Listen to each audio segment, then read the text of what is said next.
Allez, on se retrouve sur la chaîne YouTube du Cercle, une nouvelle immersion marchande bien. Je suis aujourd'hui avec Louis. Salut Louis. Salut tout le monde.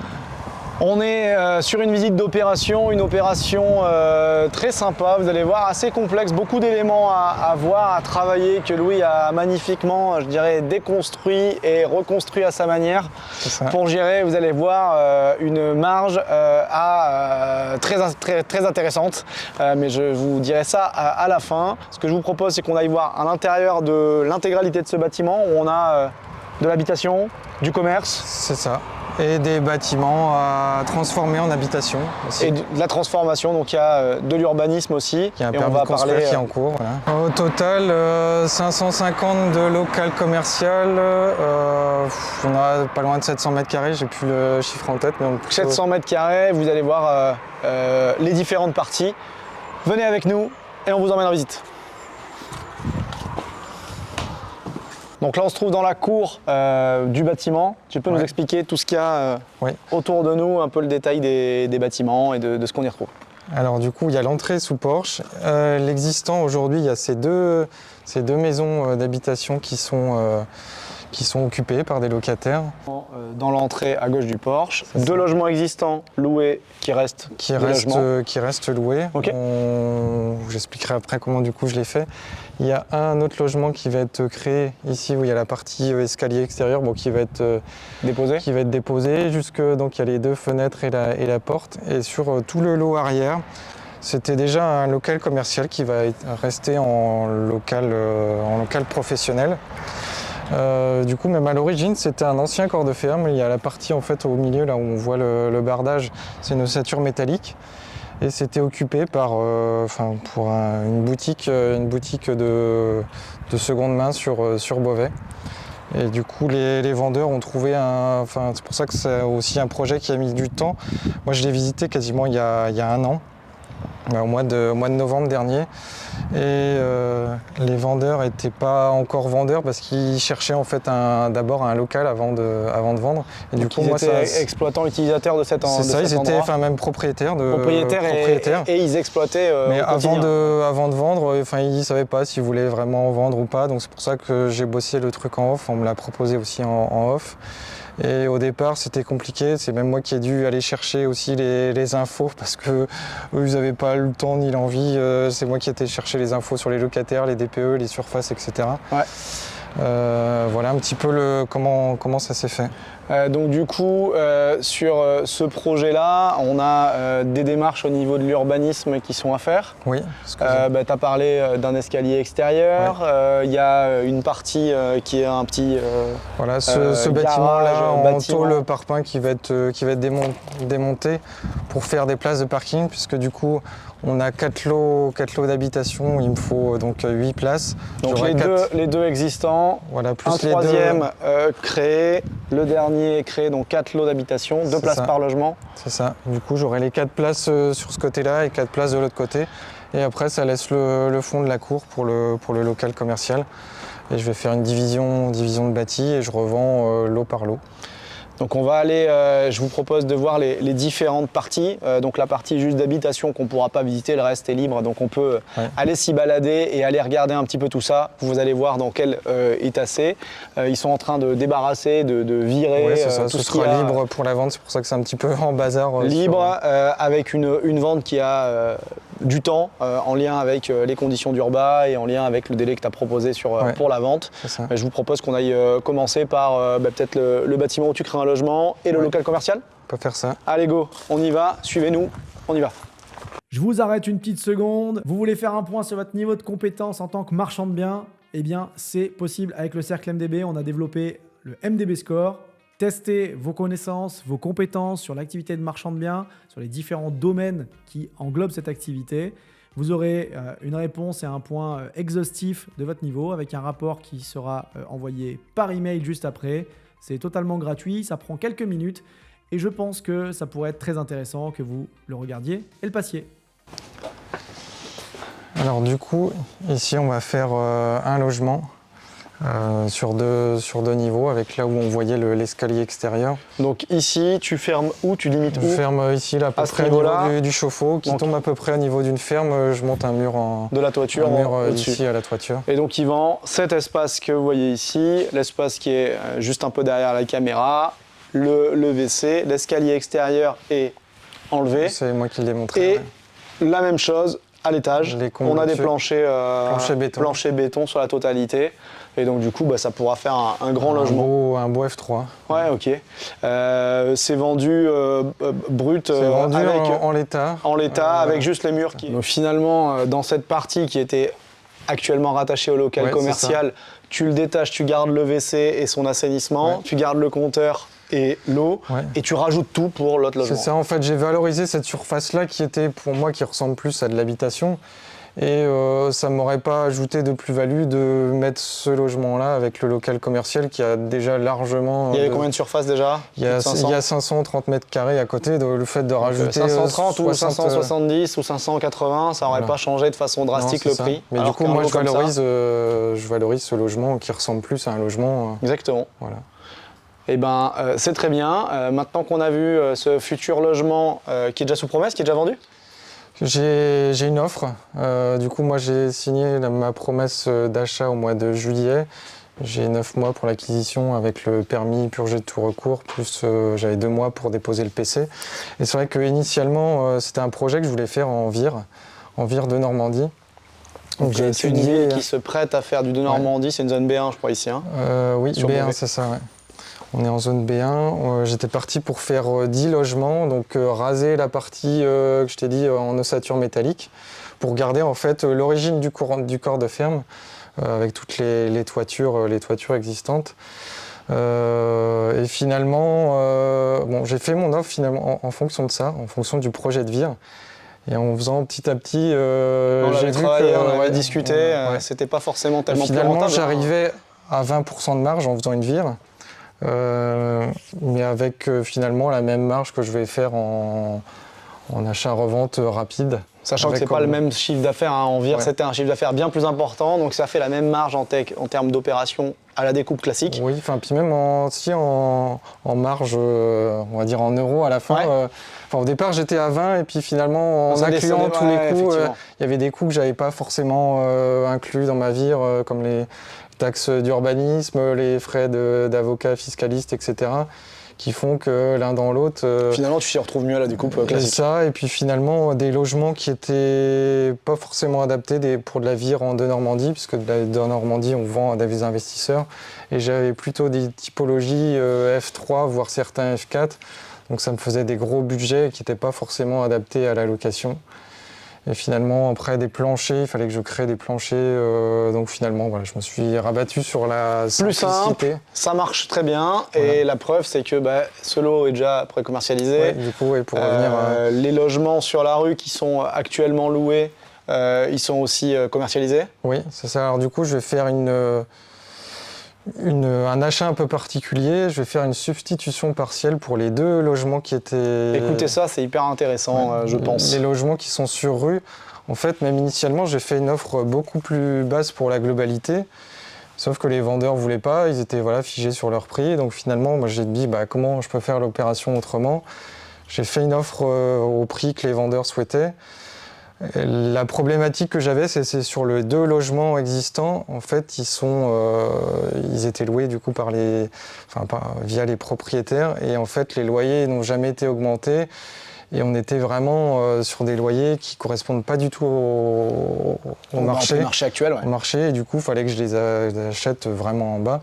Du coup, je me suis dit, je vais plutôt trouver un investisseur qui peut être intéressé par ces 2 maisons-là. La problématique aussi, c'est que les vendeurs, ils voulaient vendre la globalité, ils ne voulaient pas entendre de division. Moi, j'achète ça, ça. Je dis, moi, c'est pas grave, c'est mon problème. Je fais une substitution partielle à une ou plusieurs sociétés. Moi, j'achète la globalité. Et j'ai trouvé un acheteur qui est une connaissance, je sais qu'il n'y aura pas de problème au niveau du financement. Lui, il fera une substitution partielle juste pour les 2 maisons. Il a du coup une rentabilité qui est un peu plus faible. On est quand même à du 7%, mais par contre, il sait qu'il a une plus-value latente quand il revend et Donc il va conserver les locataires. Ça lui convenait comme ça, on a visité, on s'est entendu là-dessus. Donc ça peut être aussi un moyen de valoriser des biens loués, c'est de les revendre, oui certes avec une renta à l'instant T qui est moindre, mais un potentiel de plus-value, les locataires s'en vont pour X ou Y raison, ils regagnent tout ce qu'il a entre guillemets manque à gagner pendant la période de détention au démarrage. Et puis voilà, je savais aussi que les locataires n'allaient pas partir parce que ça fait longtemps qu'ils sont là, ils savent qu'ils ont un loyer qui est pas cher, il y a une dame qui a une crèche, donc elle a besoin aussi de rester à proximité, elle a sa clientèle, donc c'était compliqué. Et puis même par rapport aux vendeurs, je ne me voyais pas de faire des évictions auprès des locataires. Donc il a gardé ça, et globalement, pour vous l'expliquer simplement cette substitution, il y avait un prix d'achat qui était, on va parler d'une base 100, les locaux, les 2 habitations devant sont revendues 30, et donc du coup, toi tu n'achètes plus que 70, c'est ça. Et directement, l'acheteur achète aux vendeurs initiaux pour 30 la partie de devant. Mais avec un seul acte. Avec un seul acte. Donc en fait, c'est comme s'il y avait 2 acquéreurs pour un seul vendeur. Le vendeur initial vend à 2 acquéreurs. Ça ne change rien sur son prix, ça changera sur les éléments qui sont par rapport à qui le concernent, on va dire. Et par contre, c'est plutôt pour toi, tu as moins financé. C'est ça. Et finalement, en fait, il va faire une marge qui est plus importante en pourcentage parce que tu achètes moins et tu as margé déjà indirectement sur cette partie-là. Ça me double facilement la marge par rapport à si j'aurais acheté la globalité. Donc c'est des stratégies qu'il faut maîtriser avec des notaires qui comprennent bien ce que vous voulez faire. Oui, et puis aussi avoir bien aussi cadré. L'acheteur, et voilà, il faut aussi connaître l'acheteur, savoir. Le risque là-dedans, c'est si ton acheteur n'achète jamais, tu restes solidaire et c'est toi qui dois racheter. Oui, c'est ça. Dans le pire des cas, j'aurais acheté. Je sais que la marge, elle est bonne, même s'il ne m'achète pas assez de l'eau. Tout à fait. L'opération ne repose pas là-dessus, mais c'est un moyen d'optimiser une opération qui est déjà bonne. Encore une fois, on est là pour créer le maximum de valeur, avoir le plus de retour sur investissement par rapport au fonds qu'on va mettre, et là, tu as un super retour. C'est ça. Je vous propose qu'on continue, qu'on aille voir le grand local. Derrière, on va faire un tour un peu global. Vous allez voir, c'est encore un petit peu encombré, mais c'est très sympa comme bâtiment et pas mal de potentiel pour le futur. C'est ça. Donc le local commercial, c'est la caverne d'Alibaba actuellement ? C'était la caverne d'Alibaba. Bon, elle est en train d'être vidée, c'est pour ça que c'est un petit peu en bazar, mais tout sera vidé. Donc là, on a, comme je te disais, toute cette partie-là qui est une ossature métallique, bac acier. Depuis en fait la cour jusqu'à ces derniers poteaux, on est sur de la structure métallique. Voilà. Et après, on est sur la partie qui était anciennement le corps de ferme. La partie ancienne, on voit encore, tu vois, les colombages. C'est deux granges alignées. Et donc c'est ça initialement que pour faire la vire, je comptais raser. Donc cette partie, tu comptais la démolir pour garder la partie juste corps de ferme et avoir un plus grand espace. Toutes les ossatures bois. Ok. Et finalement, des structures comme ça et des bâtiments si grands, on trouve des acquéreurs pour ce genre de projet ? Justement, j'avais quand même toujours gardé les 2 options, mais comme j'avais 2 mois pour déposer un PC, je me suis dit, mon PC, quand je le dépose, il faut que je sache ce que je fais. Donc je me suis dit, soit il faut que je sache si je fais mon projet VIR ou si je fais que de logements supplémentaires. Donc je me suis dit, il faut que je commercialise tout de suite. Et si ça ne marche pas, dans le pire des cas, je ferai ma vire et j'aurai les 20% de marge. Et du coup, tu as commercialisé ? J'ai commercialisé en plein mois d'août, c'était le 15 août. Je me suis dit, bon, il me reste, je sais plus, j'avais 3 semaines. Et en 3 semaines, j'ai tout commercialisé. Je me suis dit, banco, en tout cas, j'avais de la demande. J'avais trouvé un premier acquéreur pour le local commercial.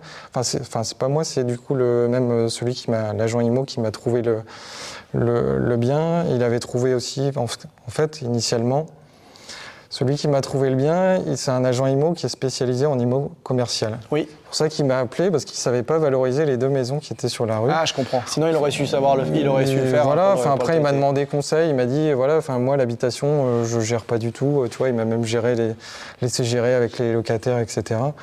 C'est pour ça qu'il m'avait demandé conseil sur la partie habitation. Et du coup, lui, il gérait la partie commerciale. Il m'avait valorisé cette partie-là, dont avec le logement que j'ai créé en plus. Qu'on a vu juste avant. Il m'avait trouvé un acquéreur pour celui-là. Bon, finalement, ça ne s'est pas fait parce qu'il ne voulait pas un accès commun dans la cour commune. Et puis, À une semaine de déposer le permis, il se rétracte. En une semaine, j'ai retrouvé un acquéreur pour ce local. Et puis finalement, j'ai aussi des acquéreurs pour un des 2 lots d'habitation. Il ne me reste plus qu'un à commercialiser. Donc là, on est sur la partie du corps de ferme. On le voit, hein, il y a du bois, il y a du bois partout, c'est joli. Des hauts planchers. Il y a quelque chose au-dessus? Oui, il y a déjà un plancher existant. C'est pour ça aussi, dans les logements que je comptais créer en vire, ma problématique, c'est que j'avais des hauteurs sous plafond à 4 mètres et sous comble, du coup, j'avais des logements sous rampant qui n'étaient pas forcément... Il aurait fallu revoir des planchers, ouais, les c'est ça. Donc réabaisser. c'était création de planchers, ça faisait quand même beaucoup de coûts. Là, pareil, je pensais au départ qu'il y avait des planchers et finalement, quand je suis monté là-haut, il n'y avait pas de plancher ou des vieux planchers qui sont à refaire. D'accord. Bon, tout ça, ça montre que c'était vraiment complexe comme projet, et trop complexe, et que la valorisation en l'état avec une découpe simple était, je pense, effectivement la meilleure option. Donc on l'avait vu, on en avait discuté, mais c'est clair et net. Donc ici, vous l'avez vu, le local commercial, comment il a fait pour le revendre, à quel type d'acquéreur. Même ce genre de projet, de produit, trouve sa place, trouve des acquéreurs. Il faut le bon prix. Après, il y a beaucoup de locaux commerciaux sur Beauvais, mais ils sont à des prix beaucoup trop élevés. Là, on est à 500 € du mètre carré. Souvent, c'est entre 800 et 1000 s'ils achètent sur du neuf. Donc, tout le monde est content, quoi. Donc, c'est par rapport aux 1000 € du mètre, il a 50% de décote par rapport au bien. Alors, certes, peut-être qu'il a plus de travaux ou d'aménagements à faire que dans d'autres locaux. C'est du bâti ancien. Mais c'est du bâti ancien, c'est pas du bâti neuf un peu standard, dans une ZAC, etc. Un peu particulier. Mais... Le sujet de stationnement, c'était pas un sujet pour lui? Non, parce que finalement, on va laisser la cour ouverte. Il n'y a pas de problème. Lui, il n'a pas de... Il n'a pas vraiment des non, il n'a pas de véhicule. Il aura un accès parce que je ne sais pas si tu as vu, il y a un rideau extérieur. Ouais. En fait, à l'origine, on voit ça fait une allée ici. Et en fait, tout ça, c'est les anciens porches de chaque grange du corps de ferme. On va aller faire un tour dans le dernier sur l'entrée. Et puis après, on reparlera des petits éléments chiffrés qui vous intéressent, j'en suis certain. Maintenant qu'on a vu les principaux bâtiments, il reste... un logement là qui sera sous porche. Bon, au sol, il n'est pas très grand, il y a 30 mètres carrés. Mais après, moi, je le vends avec le volume exploitable au-dessus dans les combles. Donc, vous voyez le Velux qui est juste ici, puis toute la partie de toiture donc, à l'étage et au-dessus du porche. C'est ça, on s'arrête ici. Moi, après, j'ai déposé dans mon permis avec les ouvertures Velux. Ah, pour créer des Velux pour créer des Velux, du chien assis voilà. Ouais, il y aura 2 Velux, un au-dessus et puis un de chaque côté du chien assis. Ici, ça c'est pareil, il est inclus dans mon permis de construire, enfin dans la démolition. Voilà. On en a parlé pour les places de stationnement. Et donc on a vu la totalité du bâtiment, des logements, un logement créé, le grand local commercial, le logement supplémentaire ici, puis la cour commune avec des stationnements. Ouais. À date, donc du coup, on a parlé des logements qui sont déjà avec la substitution, c'est ça. Pré-réservé. Le logement créé qui est également réservé, le local commercial aussi, puis il reste que cette partie-là. Oui, c'est ça. Au départ, j'avais 100% commercialisé. Il y avait les deux, la dame qui me prenait ce logement qui devait me prendre les deux, puis finalement, elle en prend qu'un. Et donc, il me reste celui-là. Bon, du coup, je l'ai remis, tu vois, ça date de la semaine dernière, donc c'est tout frais. Après, je verrai en fonction de comment ça évolue. Soit je ferai les travaux, soit au pire des cas, je le garde pour moi. Parce que du coup, on va aborder un petit peu les chiffres de cette opération et les éléments de cette opération. Sur le coût d'acquisition, tu es à combien au global? Sur la globalité, on est à 325 000.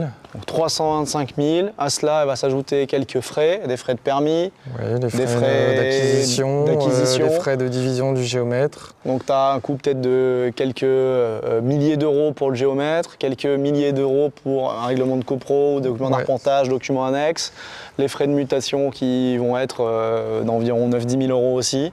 Et le permis, combien ça c'est sur la globalité, le permis, je suis à 5 000. Bon, je suis un peu cher parce que finalement, au départ, le permis, il était sur 10 logements, mais finalement, bon, c'est rattrapé. Donc on finit, si on prend ces frais-là, à 350 000 globalement de prix de revient. Oui, c'est ça. Bon, après, du coup, moi, j'ai pas calculé le prix global puisque j'ai fait la substitution. Alors, partielle. effectivement, donc du coup, mais si on avait ce prix global, ça serait celui-ci auquel il faudrait faire du CA en face avec les différents logements. Mais Louis, ce qu'il a fait, c'est d'enlever les logements d'habitation. C'est ça, ces deux-là et les deux existants. D'accord. Du coup, ça me réduit aussi les frais de notaire. Donc moins de frais de mutation pour lui, parce qu'en fait, il y a une partie qui va être ventilée pour chacun des lots. Pareil. Le logement qui est déjà préco aussi. Ouais, Ça aussi, ça devrait aller vite. Enfin, entre l'achat et revente, bon, il y a quelques... Là, tu vas le porter un petit temps. Quelques frais de séparation. Je vais séparer les lots et gérer les différents réseaux. Des petits travaux là-dessus, les petits réseaux. Voilà, mais comme j'ai encore largement du temps, je devrais acheter au mois de mai l'année prochaine. J'ai encore du temps pour... c'est même presque trop long entre la promesse et l'acquisition pour mes acheteurs, mais ils sont au courant, pour eux, ils ne sont pas pressés, donc ça convient à tout le monde. Le local commercial, déjà prévendu aussi. Oui, c'est ça. Et ça, c'est combien en termes de montant? Le local, je le vends 245 000. Finalement, tu vois, je l'ai vendu plus cher que ma première offre. D'accord. Donc, tu vois, des fois, il faut savoir aussi... c'est un mal pour un bien. Ce local-là, du coup, je le vends 65 000. Donc on est à 310. 310. Et ici, celui-là, je l'ai mis à 62 000. 62 000, donc ça fait 372 000, plus la partie substitution. Substitution, en fait, sur les 325 000, moi j'ai ventilé pour que mon acheteur il ait 7% à peu près de rentabilité. Par contre, en prix mètre carré, il achète vraiment pas cher. Ok. Du coup, j'ai ventilé à 180 000, donc on fait 325 moins 180, ce qui est à peu près 140 000. Donc mon coût d'acquisition sur le reste, c'est de 140 000. Je vous la refais clair, 325 à l'achat moins ce bâtiment, 185. C'est ça. Donc tu as un coût d'acquisition, toi, pour le reste qui est 140 000. 140. Et sur ces 140, on a un lot à 65, pardon. Le lot arrière, 245. Et celui-là, 72 à voir. Donc ça fait une marge, oui. Vous le calculez, on est à plus de 100%, je crois, de mémoire. Est-ce qu'on avait calculé juste avant 140% de marge? Ouais, 120% de marge. 120% de marge. Alors après, on parle de prix de revient, prix de CA. Voilà. En tout cas, c'est une très belle marge avec du gras, comme on dit. Il y a de quoi faire quelques petits aléas et de supporter quelques petits aléas. Cette marge, elle est si importante parce qu'il y a cette substitution. Mais globalement, malgré tout, au CA et au volume global, c'est assez intéressant dans tous les cas. Ouais. Et puis finalement, à la base, j'ai fait mon offre pour une vire de Normandie j'ai calculé mes 20% de marge comme ça. Comme quoi, les projets évoluent, se travaillent, s'améliorent ou des fois, ça arrive dans l'autre sens un peu, se déprécient, sont un peu moins bons que d'autres, mais il faut réfléchir, se creuser un peu la tête, tenter des choses, tenter des commercialisations. C'est au prix que le vendeur souhaitait, donc tout le monde est content. Il n'y a plus de négo par rapport à ce qui est demandé par les vendeurs. Il y a les délais pour les conditions d'Urba. Il y a la pré-commercialisation, c'est une opération quasi parfaite. Presque parfaite, on va dire. Il n'y a plus qu'à obtenir les autorisations d'Urba. Oui, c'est ça. Normalement, c'est l'avantage aussi d'aller voir la mairie et de se présenter. Il y a peu de risques. Voilà, pour moi, le risque est maîtrisé. Et sachant qu'en plus, c'est plutôt des modifications à l'intérieur, ça ne change pas l'aspect architectural du bâtiment, ça ne gêne pas des voisins, on ne monte pas de deux niveaux ou quoi que ce soit. C'est ça, donc c'est assez simple. Ok, parfait. Eh bien, écoutez, je pense que vous avez vu ce que c'est une opération gérée, je dirais, d'une main de maître par Louis. Encore une opération dans l'Oise sur des montants d'acquisition maîtrisés. C'est surtout une capacité, encore une fois, je pense, à commercialiser, à avoir de l'imagination sur ce qu'on peut faire sur du bâti existant. Une vraie opération de marchand de biens que je te souhaite de mener à bien et jusqu'à son terme. Tu as d'autres choses à rajouter sur cette opération ? Non, écoute, tu as tout dit, même si au départ, effectivement, j'ai mis du temps à réfléchir à cette option. Même au départ, j'étais même pas intéressé, mais finalement, c'est l'optimisation des surfaces, trouver les acquéreurs qui cherchent quoi. Donc voilà, il faut s'adapter.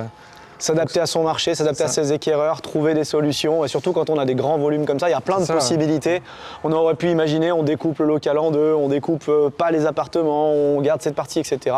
On aurait peut-être même pu faire mieux, j'en sais rien. Il y avait plein d'options après. Tu as choisi, c'est un parti pris, et puis à partir du moment où on a des acquéreurs assez solides et qu'il y a le marché qui répond. Oui, c'est ça. Comme tu as dit, en quelques semaines, ça s'est commercialisé, tu as eu des appels pour les différents lots. Il n'y a pas vraiment de sujet, on sait qu'au pire, s'il y en a un qui s'en va, il y en aura un autre qui prendra la place. Oui. Et il y a de quoi éventuellement ajuster les prix si besoin est. Et bien voilà, on a fait le tour de cette opération, j'espère qu'elle vous a plu, c'est une très très belle opération, j'en ai vu beaucoup, mais celle-là elle fait partie des top opérations en termes de montage, il y a un gros travail de montage, de découpe, donc je te félicite encore de vive voix Louis, bravo pour ça. Merci. Et puis vous avez d'autres vidéos, des interviews avec nos membres, des vidéos de visites, d'opérations, et tout ça c'est sur notre chaîne YouTube du Cercle, si vous voulez vous aussi vous lancer comme Louis ou accélérer votre activité de marchand de biens en nous rejoignant, vous avez les infos autour de cette vidéo. Je vous invite à vous abonner, à mettre un commentaire, un like et si vous appréciez cette découpe, eh ben, dites-nous-le et dites-lui, il sera très content. Et je vous souhaite une très bonne journée, un pouce comme il a fait. À bientôt, salut Louis, salut à toutes et à tous, Salut. bye bye, ciao.